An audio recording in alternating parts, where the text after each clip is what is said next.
All right, ladies and gentlemen, welcome back. Welcome back to Vet Talks. Cougar Zank, who do we have on our show today? Hey, hello again in Vet Talks, the voice of the veteran community. And today we've got James Lilly. He's a Marine, a police officer throughout his lifetime. He's got some amazing stories, and he's done a lot of writing. And actually, Mr. Miyagi was his martial arts instructor. So how are you doing, James? Doing fine. Good, good. It's great to have you. Well, thank you for having me on the show. No, so we were talking on the phone, and you had great stories just about yourself and your lifetime and Mr. Miyagi. And I didn't get the book yet, but can you just tell us about just what you've got going on? And I just wanted to showcase you because I'm proud of you. Well, I said I wrote the book Mr. Myagi and Me a couple of years ago. I thought it was something important to try to tell the story of a man I greatly admire, but at the same time to bring a part of what I learned in meeting him. My initial meeting with him, instead of just saying welcome to the class, he said, in essence, don't bother coming. He said, no American has ever lasted in my class. They quit.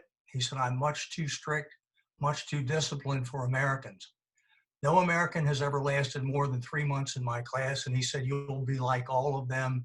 You'll leave. You'll quit. But he went on to... What year was that, James? What year was that? That was, the beginning was November 1963. Okay. Wow. Yeah.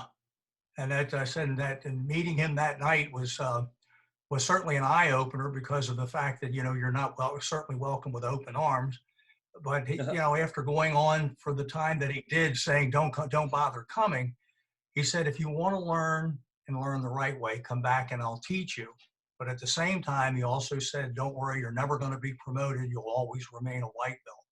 He said, a brown belt, black belt, absolutely out of the question. You'll always be a white belt. You'll always be a beginner's belt. He said, and then he said, well, the class is tomorrow night. It begins at 7. So my friend Len Neidert, he went with me, my best friend from the Marine Corps, and we showed up the next night. We were there an hour early, and Mr. Myagi walked out, promptly handed me a broom, and Len a water bucket, and found that, of course, our classroom was, our dojo floor was dirt. It was outside of the back door of his house. And he said, your job in the evenings when you arrive is that one of you will sweep the pebbles off the dirt and the other will fill the water bucket and the water pot for the other students. Of course, the first night we went ahead and swept out the pebbles and filled the water bucket. And when the first students began to arrive, we said good evening, and they ignored us.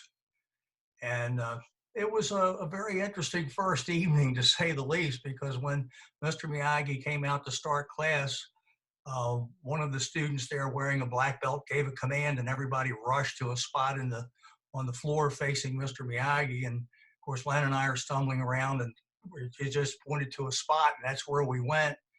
And the man to my right, who I later would learn was Mr. Takeshi, who was already a second-degree black belt, and he and I at the time were the same age.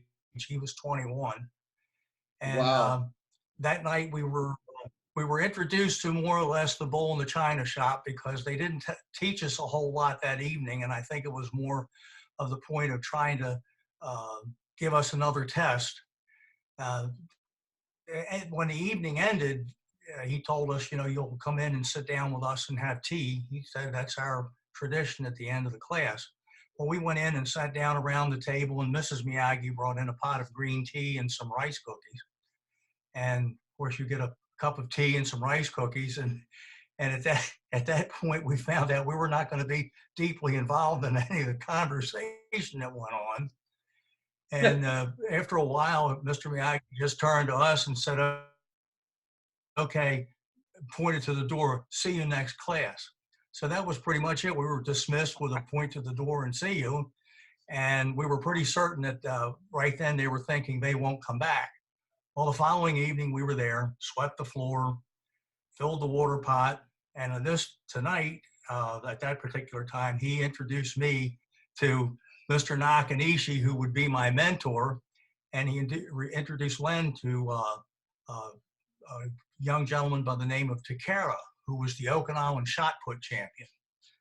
Now, of course, Takara is pretty well stocky built, and then Len was a pretty big boy, so that's who he got paired up with. And for the next weeks, we were kind of introduced to a very disciplined training regimen. Even though we were being taught, we later found out that the job of the mentor was to see if he could make you quit. And we were learning the hard way, and found out with some of the conditioning drills how brutal they could be. But we stayed, and night after night, week after week, we kept coming back. And it was at the midway into the fourth month. There we were, midway into the fourth month, and we've been pounded black and blue on our arms and our legs, but again, we've been learning. We were learning katas, we were learning self-defense tactics. But he said, "Okay, I think you two are serious, so now we'll get down to business." And of course, Len and I immediately wondered, I wonder what the hell get down to business is after what we've been going through for the past 3.5 months. Well, at that point, we found out that the training regimen picked up very, very drastically. I mean, really intense. And it was a great learning process to go through and to understand things as we were going along. And of course, we always had a lot of questions to ask Mr. Myagi about the different things, some of the history, a little about defensive tactics, and especially on the art of fighting. And he said, the biggest thing, he said, never worry about beating yourself or beating your opponent. He said, learn first to beat yourself. He said, once you learn to conquer yourself, you never have to worry about someone else. And he said, there are things that you will go through and you will hear me say here that you will not understand until later. And he was absolutely right. As time went on, there was so much more that I was able to understand. And in June of 1964, of course, by then we were in the class a little over 6 months. And of course, when we weren't there, we were practicing on our own time. And we came in on a night in June, and we were wondering what was going on. There were a couple of other people there. And that night we were really put through a really tough regimen going on. In fact, it was the first time he actually had us take turns coming up to lead the class. And at times we were back to that proverbial bull in the china shop, stumbling around. And both of us were looking at each other saying, I'll be glad when this night's over, because it just feels like nothing's going right. And when we finished the class, we went a little longer. We actually went 2.5 hours. We were inside, sitting around the table having our tea and our cookies. And there was a conversation going on between Mr. Myagi, Mr. Nakanishi, and Mr. Takara. And our names were being tossed about quite frequently. And they're about to form a firing squad and shoot us because of the performance we had given that evening. And Mr. Myagi, he turned around and he looked at us and he said, okay, as of tonight, you'll get promoted to brown belt. And we both just looked at him, and I go, well, wait a minute. I didn't think we were supposed to get promoted. And he said, no, tonight you get promoted to brown belt. And I said, well, am I supposed to wear a brown belt in the next class? He said, yes. I said, well, I don't want to wear it because I don't think I deserve it. And he said, well, good. You wear it anyway, because that means you'll work that much harder to prove I'm not a fool. And I thought, well, yeah, you're absolutely right about that. You're certainly absolutely right about that. And of course, the intensity kept up and kept up. And again, you start to realize how much you're actually learning. But that's when he told me, he said, when you go back and begin teaching, he said, you're going to learn so much more. And yeah. Well, how many belts were in there? Like in yes. 12 belts, we would at blue belt, we'd start teaching brown belt after. Yeah. He skipped all that. He went right from white to brown. We had to go white to That's brown belt. gnarly. Yeah, There we wasn't did. We yellow, only there had was no green. There was no blue. no. In Yeah, yeah. Mr. Miyagi's class, there were 3 colors. It was white, brown, and black. That was it. And Wow. that was the whole point. They only had the 3. Oh, wow. And No, that's smart. So- America's commercialized it, make more belts, or testing. How long, James? How long did you stay in that entire course? well, I've been practicing now 56 years. And there I was with Mr. Miyagi then for 15 months, and I've been back 7 times since. And he's been here, a half dozen or more times. So we've gone back and forth. Then, of course, the age of the video and the DVD was tremendous because we were able to start exchanging videos, and that way actually get the instruction from a lot we were learning from the video. He would send us a new kata or a weapons kata, and it was certainly enough step-by-step instruction that we could learn it. And Wow. it was an interesting facet when we went back and looked at when I started making a comparison to how things went. Mr. Myagi started teaching his classes in 1955. I started mine in 1965. He began with 2 students, and I began with 2 students. I was looking, I said, it's quite a parallel to have with that, in that particular sense, that we've had that same beginning. And the point was looking at how things went. I became the first American that he promoted to black belt. And he's only promoted a total of 3 in his 65 plus years of teaching. And I know the other 2, one being my best friend, Len Neidert, and the other, a young man another Marine who was promoted in the year 2000. So that's been it as far as Americans making it in his class. There were only 3. Well, of us. is Mr. Miyagi still alive? Yeah, Is he he's still still alive? teaching. Wow. He's still 80, Wow. he's 87 years old. He's still teaching classes. Wow. He does seminars several times a month. He travels. He's been to Germany, France, Spain, and I can't remember all of them. I think Brazil and probably I think maybe Argentina. Yes, Argentina was another one. I think he's gone to conduct classes and seminars. Where And, can veterans find your training, James? Are you still training and doing anything public?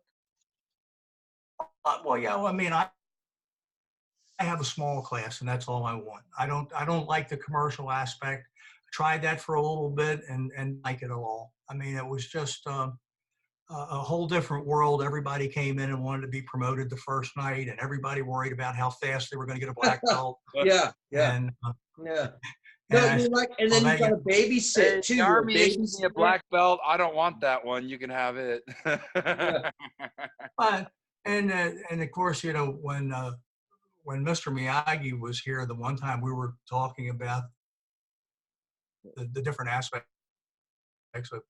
of a good friend of mine, Bill Hayes, said there's a difference. He said there's schools and then there are dojos. He said you and I work in a dojo, and he said others work in schools. He said, and there's a vast difference between the 2. And Mr. Myagi could not understand the concept of contracts. He said, well, if people don't want to come to class, they shouldn't come to class and they shouldn't have to pay. And that was his take on the whole thing. And that was his idea. He said, no, this should not be. And of course, he said, if they don't want to be here, he said, why let them waste and take up space? He said, send them on their way if they don't want to be here. But then again, why don't make them pay? Right. And then again, we were trying to explain the concept that you had to pay to take a promotional test, and each test,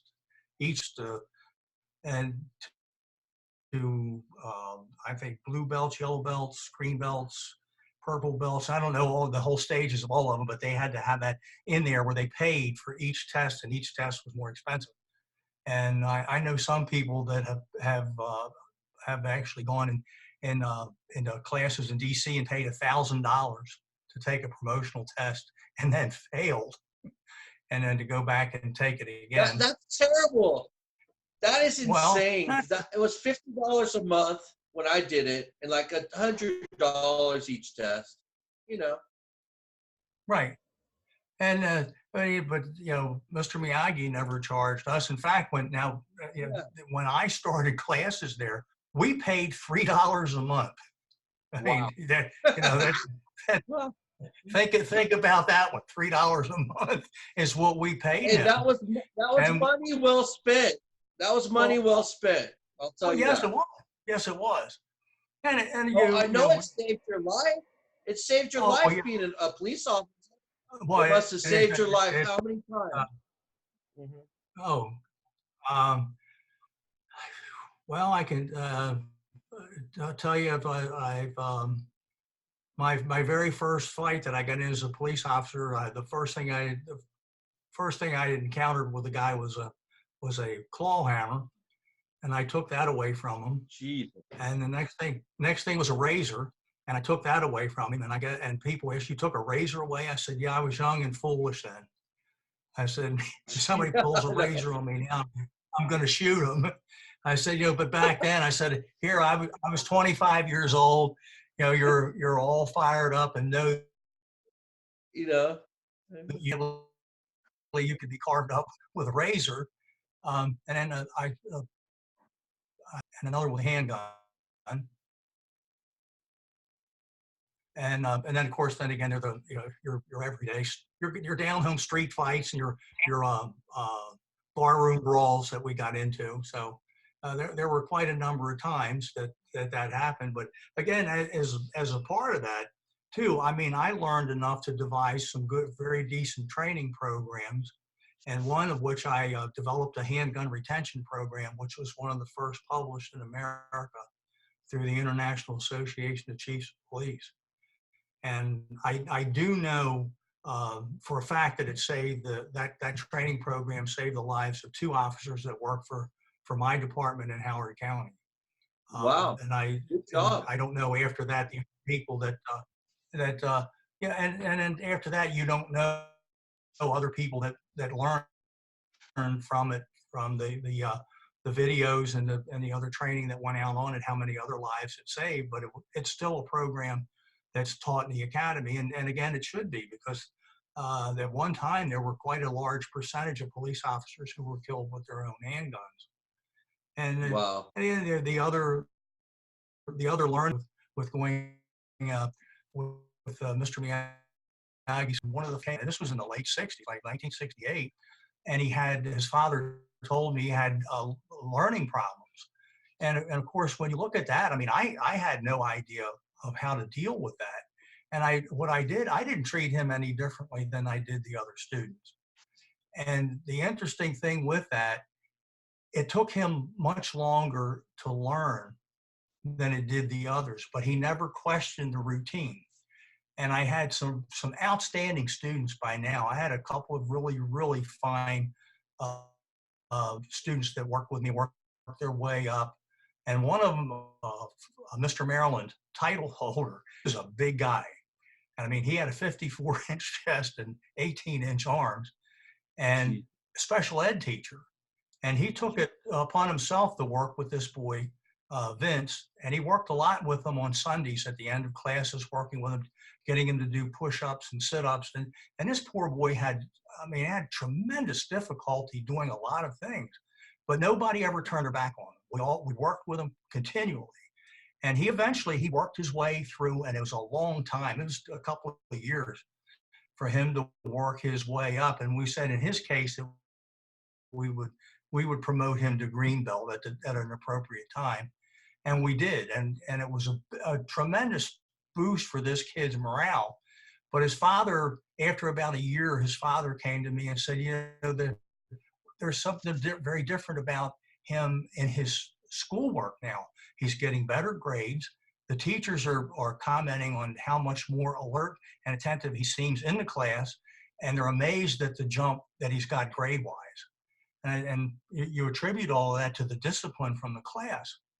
And I don't know, I guess maybe 4 or 5 years into the class, he walked up to me on a Sunday morning. We were having class, and he goes, um, I had him working just separately with one uh, student, and he walked up and he said, do you want me to teach him the kata seisan? It really hit me because all that time, none of us had ever thought of utilizing Vince as a teacher because of the problems that he had learning. And I Oh, asked him, do you think you can do that? And he said, oh yeah, I can do it. And I said, well, Vince, I'm going to tell you what I'll do. You've gone this long. If you can do that kata, and I said, we don't expect it to be perfect the first time around. If you can teach him that by the end of this class, I'll promote you to Sankyu, which is of course, the third grade of Brown Belt. And he said, okay. And he just walked back like it was an everyday thing. And by then, everybody in the class who had been working with him, they're stopping and looking over to see what he's doing. And normally that would yeah. have put you in the corner for push-ups. But I said, on this instance, since I had a good 4 or 5 or 6 of those people that spent a lot of time working with him, and he did a very, very good job of it, and he taught it straight through, and he did a very, very good job. So, Yeah. true to my word, I did promote him. That's good. No, because when you teach something, special martial arts, it helps you learn even more. It does. Oh yeah. You know that. That's part of the process of it. Yeah. Oh yeah. Well, that's what Mr. Miyagi said. As you teach, I was always the last one to leave, and when I walked out, he knows that today I learned a very valuable lesson that Yes. of this young man being able to teach. And No, that's yeah, and over the years, I mean, we had more boys come in with different problems, and the more the younger kids that came in, and we were able to work with a lot of them, and really change the lives of some of them. And there was uh, one of the TV stations here. They overheard me talking about one of my students. One of the reporters heard it, and she came to me and she said, I would really like to be able to come to your dojo and do a story about that young man. And I said, well, more than welcome. And they did. They did come out and do a story about him. But his whole life changed. He was a kid, very, um, I mean, I don't even know if you would say shy was the word, because getting him to come in even though when he said he wanted to join class, that when his mother brought him, he froze outside and didn't even want to come in. And she wow. said, I don't know what to do. I said, well, let me go. And I went out, and it was like a step-by-step negotiation of getting him out of the car, to the steps, in the door, and then finally into the classroom. And then I kept him. He was terrified of going in with the other group, and we went ahead and said, okay, we'll work with it here. We'll keep you in this other room for a little bit. And we did it for about 2 weeks, and then finally moved him over. And this was in September. And by December, he was a different kid. And we did little opens for the parents came in, grandparents. Um, I I told the mother, I said, tonight, I said, I have a real big surprise for you. And when we began, I had him up front with me lead the class, and they were just absolutely blown away. And his grandfather came to me after class. He said, you've done more for him in 4 months than a year and a half of counseling did. And I said, the only thing is that we just helped him find a way to believe in himself. I said, there's no magic. It's just teaching him, allowing him to learn what he needs to learn, and then he can do it on his own.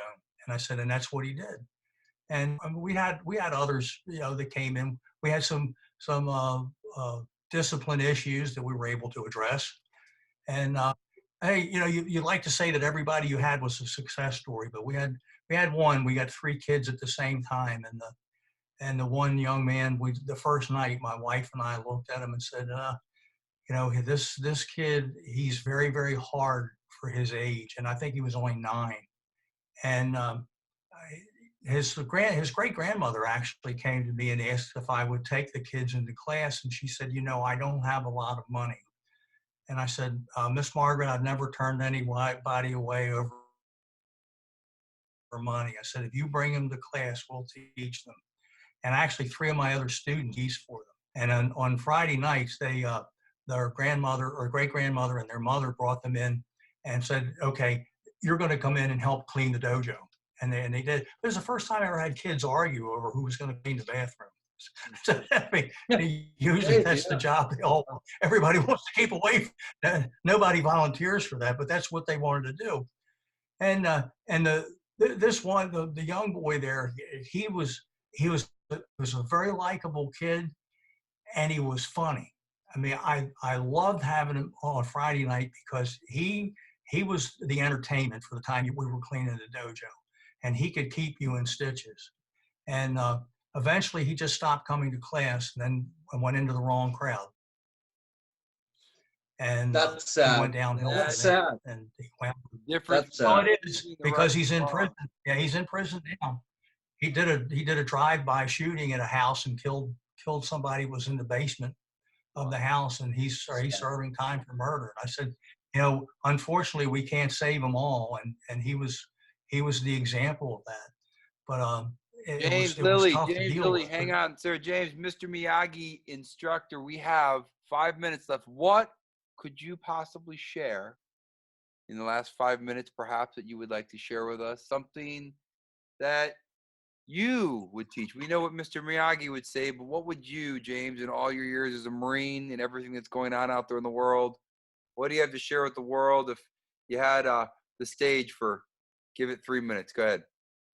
Well, my point is is over the years is never to stop working out, and I've never lost that, and it's the discipline to do it. And it takes discipline, especially when a lot of things that you do on your own. Mine is a very strict regimen of working out. I've never backed away from that. It's been extremely helpful to me. The important taught me, but I always tell the students, I can't make you a black belt. I can provide you with the training, but only you can earn that, and I will not promote you unless you earn it. I said, this is not the school of the free black belt. You're not getting it that way. And I always try to pass off with the emphasis, the harder you work, the more you'll gain. You've got to be willing to sacrifice, and you have to have the self-discipline to drive yourself to achieve those goals. And if you back away at any time, you're cheating yourself. And you can't sit back and wait for somebody else to do it for you. You've got to do it yourself. Step up, have the pride in yourself, and the knowledge that if I work for it, I can get it. And it's a tough world, and you can't beat it if you can't beat, like Mr. Myagi said, if you can't beat yourself. Man, it sounds like James is talking about the entertainment industry. Ladies and gentlemen, Cougar Zank, we will have James back on this show again to cover more of his background and story. We want to thank everyone for tuning in to Vet Talks. We promise you to have James back on. Ladies and gentlemen, stay tuned.